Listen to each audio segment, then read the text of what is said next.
Vous écoutez Alger Chaîne 3, le journal.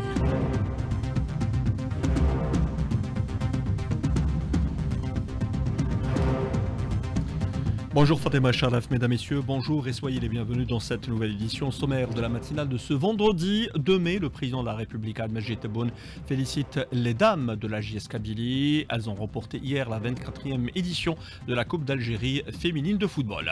Le calife général de la Tariqa Tijaniya, Cheikh Ali Belarabi, en visite officielle au Burkina Faso, visite dans le cadre du renforcement des liens ancestraux entre les deux pays et les deux peuples. Chargé par le président de la République, le ministre des Moudjahidines a pris part à Ho Chi Minh au défilé commémorant le 50e anniversaire de la libération du Sud-Vietnam et de la réunification du pays. Il a été reçu par le président vietnamien. Travail de mémoire dans cette édition. Il y a 63 ans, le 2 mai 1962, le port d'Alger était le théâtre d'un attentat à la voiture piégée exécuté par l'OAS. Bilan, 200 martyrs et plus de 250 blessés. 10 Palestiniens sont tombés en martyrs ce vendredi à l'aube. 36 martyrs durant la journée d'hier. Génocide en toute impunité, permis de tuer. C'est d'ailleurs le titre du dernier ouvrage de Pascal Boniface, géopolitologue et fondateur de l'Institut des relations internationales et stratégiques. Nous l'écouterons dans ce journal, extrait de son interview exclusive accordée à Mariam Abdou. Et puis en sport, l'Algérie qui remporte 17 médailles, dont 7 en or lors de la deuxième journée du championnat arabe d'athlétisme à Oran. Mesdames, Messieurs, bonjour. Le président de la République a félicité hier les dames de la jeunesse sportive de Kabylie. Elles ont remporté la 24e édition de la Coupe d'Algérie féminine de football senior. 1000 bravos aux dames du club de la jeunesse sportive de Kabylie pour leur victoire en finale de la Coupe d'Algérie. Mes félicitations à vous ainsi qu'au staff technique pour ce sacre, a écrit Abdelmadjid Tebboune sur son compte officiel sur les réseaux sociaux. Chargé par le président de la République, Abdelmadjid Tebboune, l'Aïd Biga, le ministre des Moudjahidines, a participé à la cérémonie commémorant le 50e anniversaire de la libération du Sud-Vietnam et de la réunification du pays. El Biga a rencontré le président vietnamien et lui a transmis les salutations fraternelles du président de la République. Le ministre des Moudjahidines a également rencontré à Ho Chi Minh Ville Vo Hang Nam, fils du leader vietnamien, le général Giap, et membre de l'Association internationale des amis de la révolution algérienne. Le calife général de la Tariqa Tijaniya, Cheikh Ali Belarabi, a entamé hier une visite officielle au Burkina Faso à la tête d'une importante délégation sur invitation des chouyours de la Tariqa au Burkina Faso. Cette visite intervient dans le cadre du renforcement des liens spirituels entre les awiyas de la Tariqa Tijaniya dans la région de l'Afrique de l'Ouest. Au programme de cette visite, notamment l'installation du Haut Conseil de la Tariqa Tijaniya au Burkina Faso, ainsi que des rencontres avec nombre de responsables et de représentants des acteurs de la société civile. Le calife général de la Tariqa Tijaniya a eu droit à son arrivée à Ouagadougou, un accueil chaleureux de la part des chouyours et disciples de la Tariqa. Il a exprimé son souhait de voir cette visite contribuer au renforcement de l'esprit de fraternité et des liens ancestraux entre les deux pays et les deux peuples. Nous vous remercions chaleureusement pour l'accueil. Cela s'inscrit dans une rencontre entre deux peuples musulmans et je remercie encore une fois les frères qui nous ont reçus en ce jour béni. Le représentant de la Tariqa Tijaniya au Burkina Faso a rappelé de son côté ses liens ancestraux également empreints d'amitié et de fraternité. Le peuple burkinabé affirme son amour pour l'Algérie et le peuple algérien authentique. Bienvenue dans nos cœurs avant d'être dans nos foyers auprès de vos frères et élèves. Pour rappel, le calife général de la Tariqa Tijaniya a reçu à son lieu de résidence dans la capitale Ouagadougou le docteur Aboubakr Doucouré, conseiller du président de la République du Burkina Faso pour les affaires religieuses, qui lui a rendu une visite de courtoisie. Le calife général Cheikh Sidi Ali Belarabi a salué la visite du docteur Aboubakr Doucouré, affirmant que l'intérêt du pays est au-dessus de toutes les considérations fondées par Cheikh Ahmed Tijani. La Tariqa Tijaniya jouit d'une grande valeur spirituelle, notamment en Afrique de l'Ouest. Le message du président de la République à l'occasion de la Journée internationale des travailleurs a été salué par l'UGTA dans une allocution prononcée lors d'une rencontre qu'il a présidée hier à la Maison du Peuple à l'occasion de la Journée internationale du travail. Le secrétaire général de la centrale syndicale, Ammar Takjout, a appelé les travailleurs de tous les secteurs à se mobiliser pour défendre les intérêts suprêmes du pays, consolider le front intérieur afin de déjouer toutes les tentatives ciblant l'Algérie. L'Algérie qui connaît une dynamique économique certaine, à l'exemple de cette dynamique économique dans la wilaya de Tindouf. La wilaya de Tindouf qui a bénéficié d'importants investissements dans le secteur de la santé, notamment. Focus aujourd'hui sur ce secteur des projets qui sont lancés, qui visent à renforcer l'infrastructure sanitaire tout en rapprochant les services de santé des citoyens, à l'instar de la création d'un centre d'hémodialyse ou la construction d'un hôpital de 120 lits pour améliorer la prise en charge des patients. Reportage Samir Alona.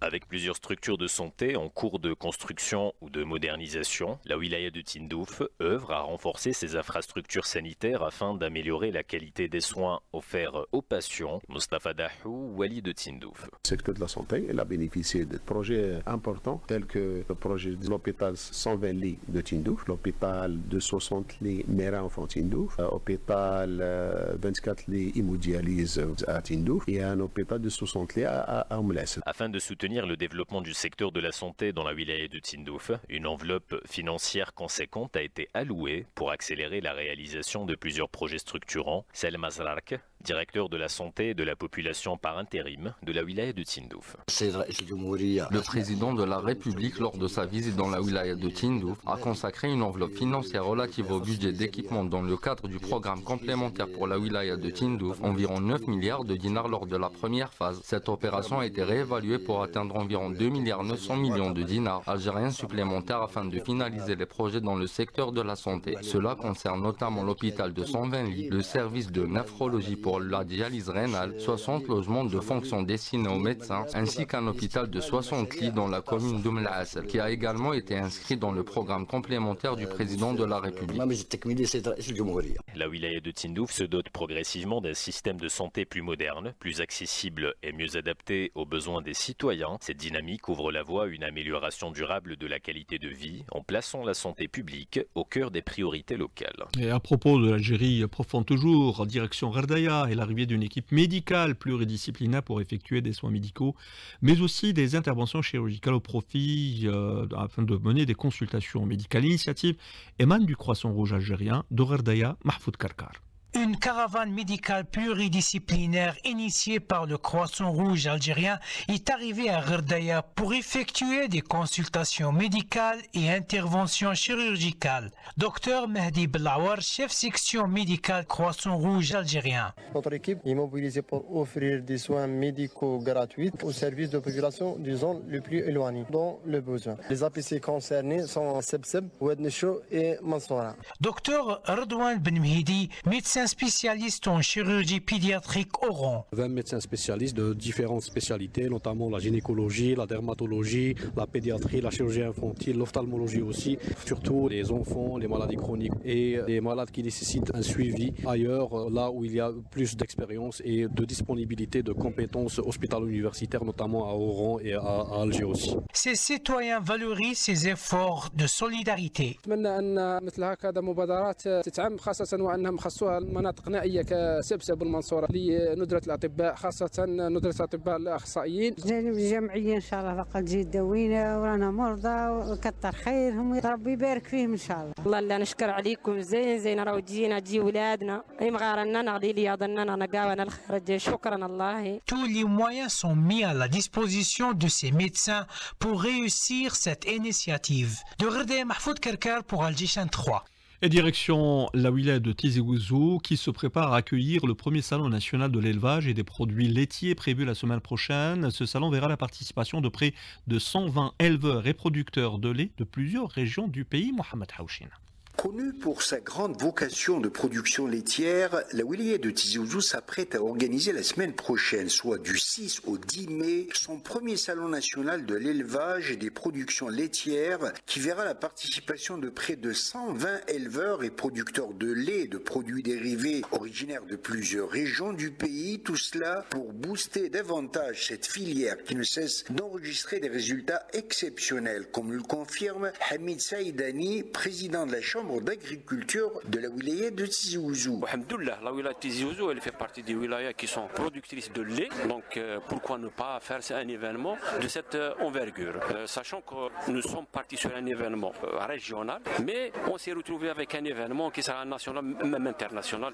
Vous avez parlé d'une production laitière de la wilaya de Tizi Ouzou, 75 millions de litres par an. 75 millions de litres collectés, sachant qu'on a plus de 200 collecteurs, on a à peu près 33 literies et on a quelque chose comme 3700 éleveurs qui participent au dispositif de lait. Vous avez parlé d'une commercialisation à des prix raisonnables du lait de vache. Oui, c'est le lait demi-écrémé qui sera mis à disposition du consommateur, sachant que J-Play a commencé cette production depuis à peu près 8 mois en expérimental. Donc là maintenant, le ministère de l'Agriculture va élargir cette mesure pour les laiteries privées. À quel prix? À 25 dinars, le sachet de lait cru demi-écrémé. Tizi Ouzou, Mohamed Haouchine pour Algérie 3.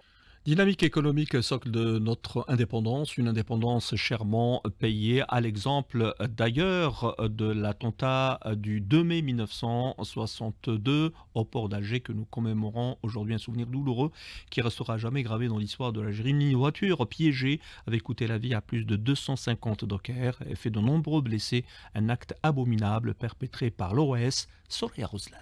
C'était un 2 mai 1962 vers 6 h du matin, un attentat à la voiture piégée exécuté par l'OAS au lendemain de la proclamation du cessez-le-feu en Algérie a coûté la vie à 200 martyrs et fait plus de 250 blessés. Les travailleurs du port d'Alger ont accompli de grands sacrifices pour l'indépendance de l'Algérie. Depuis, les dockers ont consenti de grands efforts pour le développement économique et social de l'Algérie. Abdelhamid Boulham, directeur général du port d'Alger. Le métier de docker est un métier noble qui existe depuis des siècles. Ce métier a évolué au fil du temps. Aujourd'hui, il n'est plus aussi pénible que dans le passé. Les dockers d'aujourd'hui, qui sont appelés manutentionnaires, bénéficient de conditions de travail plus clémentes. L'attentat du 2 mai 62, un souvenir douloureux et une halte importante dans l'histoire de la lutte du peuple algérien et marquera à jamais le sacrifice et le parcours militant des travailleurs algériens qui aspiraient à l'indépendance